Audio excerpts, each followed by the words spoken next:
Hello mga guys, good morning po sa inyo lahat. Meron po tayong inaayos na LG TV 39 inches at ito po ang pinaka likod, mainboard nya.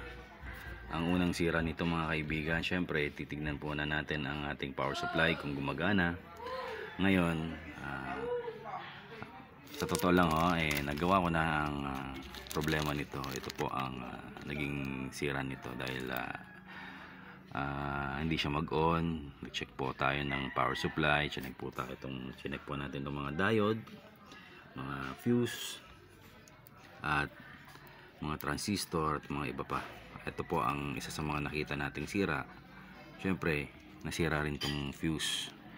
Tapos sumunod po ay ito. Yan, bago natin nilagay ito, kailangan po natin siguraduhin lahat ng mga piyesa nito ay okay bago tayo magpalit nito. Ito po ang original na piyesa nya. Yan. Mataas po ang value nitong mga ganitong klaseng piyesa. At isa sa mga problema pa niya mga kaibigan ay ang backlight. Kumbaga ito mga kaibigan, napaandar ko na siya. Ang poproblemahin ko pa ay yung backlight. Ayan mga kaibigan, kung maririnig nyo, ayan, ito banda, yun, halos nasira ho yung backlight nya. Natanggal po yung pinaka lens po ng backlight. Ayan. At may mga backlight din ho na hindi na gumagana. Ngayon mayroon po tayong in order sa Shopee. Ito, backlight po yan. At hindi ko pa nakikita yung pinaka ilaw nya. Nagtingin-tingin lang po ako sa Shopee. Yung syempre kung mag-order po tayo, kailangan po natin makuha yung pinaka model ng backlight. Una, model po ng TV, then yung itsura po ng backlight. Sigurado naman po ako sa na-order ko na ito po ang pinaka serial number niya at ang pinaka model. Yan, nakakasiguro naman ako nakapag-order na rin po tayo ng ilang beses. Ngayon, kung magkataon na hindi po to tama, pwede po nating ipalit. Unless kung hindi po natin na video, kailangan natin i-video para makita natin na mali o tama. Yan, kailangan i-video para may ebidensya tayo. Kung kamaliman ng hinatid na bumbilya, meron po tayo pagkakataon na ibalik. Ngayon bubuksan ko muna tong loob nito, then i-compare natin kung tama ang na order nating ilaw. Ayan mga kaibigan, mamaya na lang ulit po. Thank you very much. Hello mga guys, patuloy po tayo sa ginagawa nating LCD TV. Ito, meron po tayong ginagawang LCD. Ito, magtatanggal po tayo ng LCD panel. Ang numero 1 na dapat mong gawin ay mag-ingat. Ayan po ang pinaka mabuting ginagawa ng isang technician, maging maingat at maging mahinahon. Hindi pwede yung nagiging apurado ka sa ginagawa mo, lalong lalo na sa mga ganitong problema na ng TV, lalo na sa pagtanggal. Ang dapat mong gawin ay sipatin mo muna lahat ng kanto ng mga ganitong klaseng trabaho. Yan. Ang dapat mong gawin ay check mo muna kung may mga tape na nakalagay dito sa side cuff nya. Napaka selan po niyan mga kaibigan. Pag napunit po yung kapulting lang na punit yan, problema na yan mga kaibigan. Tapos ang trabaho mo. Ayan, malungkot ka. Mag-ingat po tayo sa pagtanggal ng mga tape na nakadikit po dito. Sa dami po nito, kailangan mong pagtiyagaan, unti-untiin na tanggalin. Ayan, ganun din po dito sa side na to. Mayroon niyang mga nakalagay na tape. Para kung huhugutin mo siya, malayang aangat tong panel na yan. Ngayon mga kaibigan, tanggalin po natin. Ayan.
Ayan. Tanggal. Tanggal yung pinaka lente. Ayan. Halos lahat natanggal. Ayan mga kaibigan. At isa sa mga problema pa ng isang TV ay yung nagkukulay blue. Ito kasi nagkukulay blue nung napaandar ko siya. Nagkulay blue. Halos natanggal yung pinaka ano niya. Ngayon, papalitan na lahat natin yan. Ang i-check pa natin kung tablahan, kung tama itong ina-order kong backlight. Yan, check natin mga kaibigan.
Okay mga guys, ito na po yung finished product po natin. Nagpalit po tayo ng mga bumbilya niya, pinaka backlight niya mga kaibigan.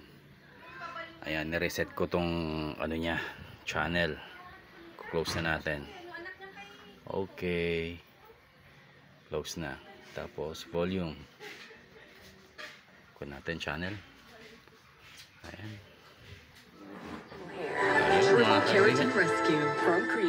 Okay na. Perfect. Ayan. Kung bago po kayo sa aking YouTube channel, mga kaibigan, mag-subscribe at i-click po ang notification bell para ma-update po kayo sa aking mga gagawing videos. Ayan mga kaibigan. Thank you very much. Bye bye.